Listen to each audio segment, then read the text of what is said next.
welcome to the Part-Time Nerd Podcast. As always, I'm Alan. And that gentleman to the right of me, or left, I don't know how you would say it, Mr. Rapid Dave himself. How are you doing, buddy? Hey, how are you? I'm doing good, doing good. Just got done watching episode 6 for all time, always, Loki. Season finale. Let's jump into it. I'm excited to talk about this. As soon as I was done watching, I was like, okay, I can't get on the air fast enough to talk about this. I'm ready for you to crap all over all my hopes and dreams. So go ahead and tell me how much you hated this episode. I don't know, man. It did more to set up next season than it did to close out. This episode seemed like, I'd say the bulk of this episode seemed like an episode 3 or 4. You know what I'm saying? It seemed like almost like not a filler, but it just bogged so hard. It did. So it's setting up some stuff for season 2, right? Mm-hmm. But more importantly, it's setting up what's coming next in the MCU. It's setting up the movies. Next, we've got in December, we've got Spider-Man No Way Home, and everything that you've been reading about that's where we're really going to start to get that multiverse aspect. It might be a live action Spider-Verse movie. You know, bringing back Tobey Maguire, Andrew Garfield, their Spider-Mans. They've already confirmed, Alfred Molina as Doc Ock, Jamie Foxx as Electro are going to be showing up in this movie. To what extent, you don't know. But this is what this movie is setting up. What this ended with is the creation of the multiverse. Right. And then next year in March, you get Doctor Strange in the Multiverse of Madness, which is going to deal with all of this. You get your first glimpse of, again, if you guys haven't watched yet, spoilers. That's what this show's all about. This is it. This is the spoiler show, okay? But you get your first glimpse of Jonathan Majors as Kang the Conqueror. Where he's not necessarily Kang the Conqueror, he's a variant of Kang trying to prevent Kang the Conqueror from showing up. That's what it was. They made it seem like he was King, but yeah, you're right. He's a variant of that. I mean, the show just kind of drug on. I have like a page and a half of notes, but it's just the things I wrote down.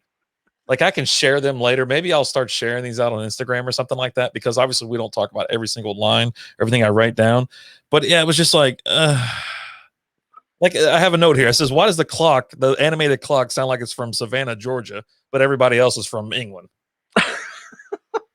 Like I don't understand it. Owen Wilson isn't. That's Owen and Ravana. Mobius and Ravana are they're about the only two, U.S. based, I guess, actors with an American accent or whatever. But yeah, I was like, oh my gosh, including B-15. I think it's B-15. So she's yeah. Oh my god. I love the aspect of what it's setting up. And that's what I like, and that's what it's like, getting into it, and you're getting your Kang origin story in this episode is what you're getting, and you're getting your explanation for why all of this happened, right? He tells you the whole backstory, different versions of me discovered the multiverse all at the same time. We met up, and then what you got? I'm just gonna start raising my hand in all these episodes when you bring up something, because was this not a ripoff of Guardian of the Galaxy Part 2 or Volume 2 with Ego? Like he's sitting there morphing all this stuff. I mean, he's essentially going around the room, like what Ego does from Guardians of the Galaxy, showing how he's visited all these planets or how things became, and he's eons old and stuff like that, and everything's kind of shape shifting. That's what I got. I got that feeling when I'm sitting there watching and listening to this guy just blah blah blah blah blah.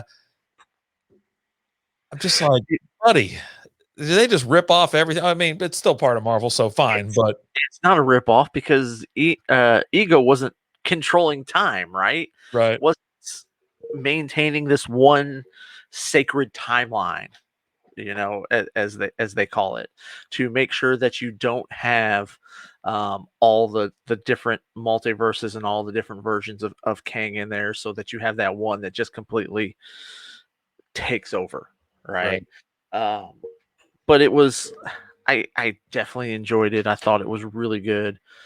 I love the building aspect of it, what you're building towards, what the MCU is going to become, and that's what this is setting up. And we've already got Kang the Conqueror is going to be the bad guy in the new Ant-Man and Wasp movie that's going to be coming out. That's already confirmed, been confirmed for a while. So the fact that you got a variant of Kang in this episode was something that wasn't expected. Right. I mean, it was because I've been talking about it since, the first episode. We're going to get Kang. Kang's coming. Kang, Kang, Kang. Yeah. And part of me almost felt like I wasn't going to get Kang because Marvel will do that to you. They'll rip the rug right out from under you from time to time. So I was glad to see that and to see it kind of pay off. And I enjoyed it. I mean, they used Loki, this whole series just to get to Kang the Conqueror. Why not just have Kang the Conqueror show? This is nothing. This is like essentially the show has nothing to do with Loki. This is all about Kang the Conqueror. Loki and Sylvie are just two variants that are like, oh, let me figure this out. You know what I'm saying? That it's not about them. It's actually all about something else. Well, you're introducing. So first of all, Loki, to keep Loki in the MCU, because everybody loves Loki. He's a great villain / anti-hero, right? Villain / hero. You see that transition from the first Avengers movie to now, where he kind of makes that transition to a good guy, and you introduce Sylvie and you bring her into the MCU because it's the Young Avengers is rumors that that's what's going to be coming down the pipeline here shortly. Right. So you've got all these shows introducing all of the moving parts, because if you just bring in a Kang show and that whole thing's done from his perspective, meh. I'm more interested in that. I think I'm not. I'm him sitting there looking. Oh no, we got to make sure we do this and that. No, I don't want that. Yeah, his character did suck. Like I didn't like it at all. What? Like when they came in there, don't you say it? And I was like, okay, let's see what happens. And then here's where he lost me. He took a bite out of that freaking apple and started chewing on it and talking while chewing on it. I'm like, that's it. I'm done. I was like, I don't know if that was the first time I looked to see how many minutes were left, but I looked twice to see how much longer I had to watch this episode. Just wasn't there for me. It really wasn't. It took forever. Not to mention the whole climactic, kiss between Loki and a variant of himself, Sylvie, and everyone's like, "Oh!" The music goes off. I'm like, "What the f am I watching?" Loki. You're watching Loki, obviously.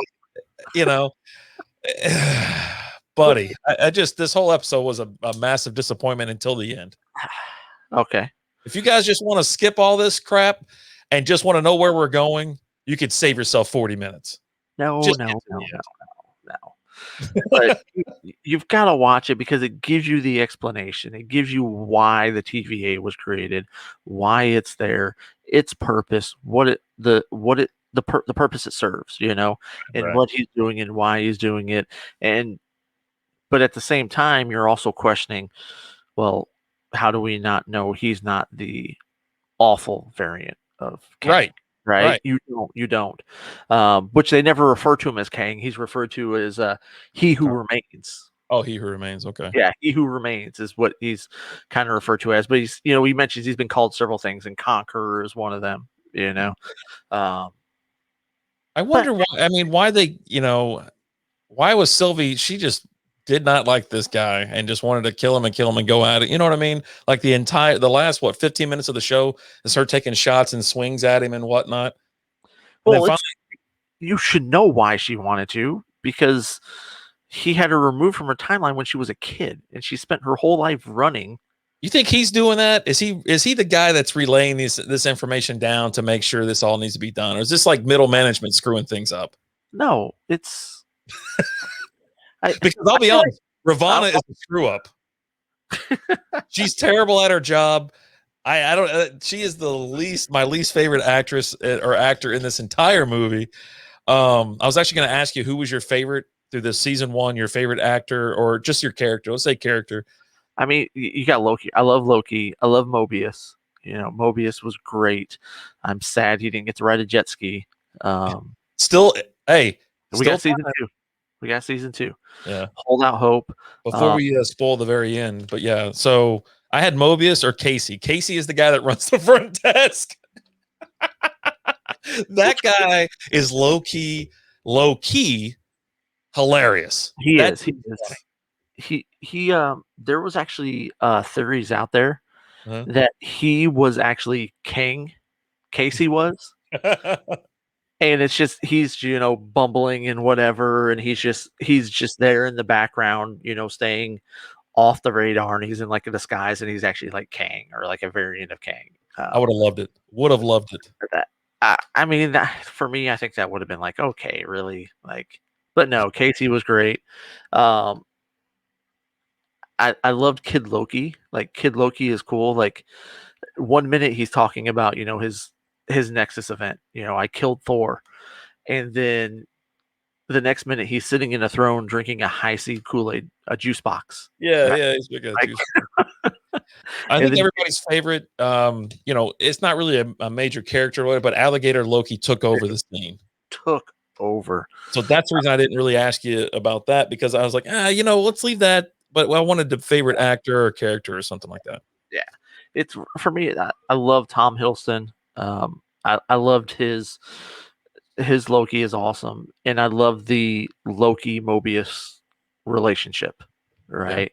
And you see it grow throughout it, where it becomes a friendship. I just rewatched episode number 1 yesterday with the kiddo. She hadn't watched it yet, and so we sat down and watched the first episode, and it was awesome watching it again and just seeing, knowing where it leads to, and seeing again where it started and things like that was cool. Cool. All in all, loved Loki. Well, we gotta mention the end. So the ending is, Sylvie and Loki. She throws Loki back into the TVA. Uh-huh.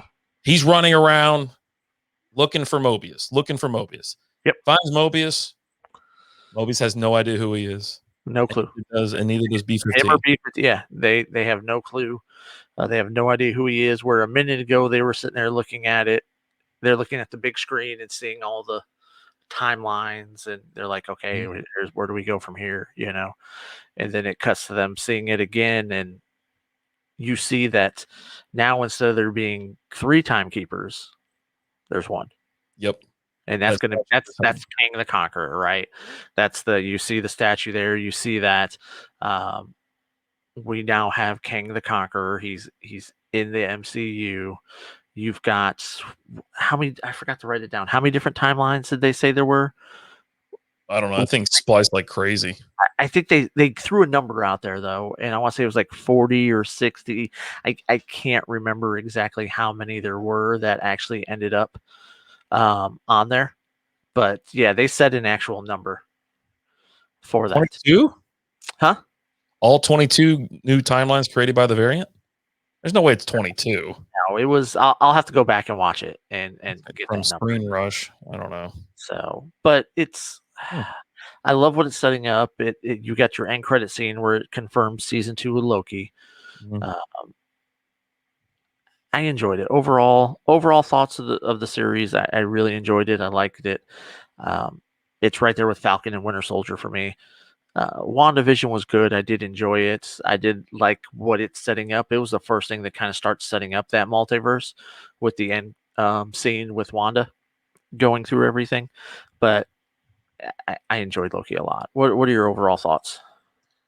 It's a cinematic, you're watching a movie broken out into like 6 pieces essentially. It looks fantastic. Yep. And it's kind of, obviously a high production. This is Disney Plus we're talking about here, Marvel Studios. So if you are just trying to be entertained, this is what you're going to get. It's not terrible as in like, the quality of it. I just didn't like some things about it. And that's the way it goes. You know what I mean? I just have that thing about some of these shows where I'm just not glued to it like I used to be. But I mean, if you already had Disney Plus, you might as well be watching these shows because they're pumping these things out and they're real high quality. Yeah, each episode is like a movie. The quality is great. Just everything about it is awesome. But yeah, That's all we got for Loki. That's going to wrap up our Loki series. Can't wait till next season, though. Seriously. I can't wait. I want to know when it's going to come out, where it's going to take place, like time frame wise, and everything. Is it going to be kind of like all that stuff's going to happen, and then now this comes out and it kind of explains to you Loki's side of it and what the role that they played in the TVA and all that. I don't know. I'm definitely curious to see what kind of a take it's going to have and what type of a spin. I'll be keeping my eyes open for that for sure, for any news coming out about that season 2 and when we can expect it and what it's going to be. Right, So, right. That's what I was looking up. So yeah. yeah, there's nothing out there because they just announced it today. Like it was just confirmed today for season 2. You didn't find out until you were done with the episode. Yeah. Predictions are early 2023. Okay. All right. So we got a couple of years on that. So, but yeah, I'm looking forward to it. We'll be back again on Friday for Bad Batch, a new episode of Bad Batch. And then that's all we got right now. Now, next month, we've got a What If. And when that comes out, we'll definitely be reviewing that, talking about that. Go check out Black Widow if you haven't yet. I've got my reaction video posted for that as well. I enjoyed Black Widow. I thought it was great. Red Guardian steals the show on that one for me. So David Harbour was awesome as Red Guardian, and every scene he was in was just awesome. So I liked it a lot more than I thought I would. We'll say that. So, but hey, until next time, guys, we'll talk to you later. Deuces.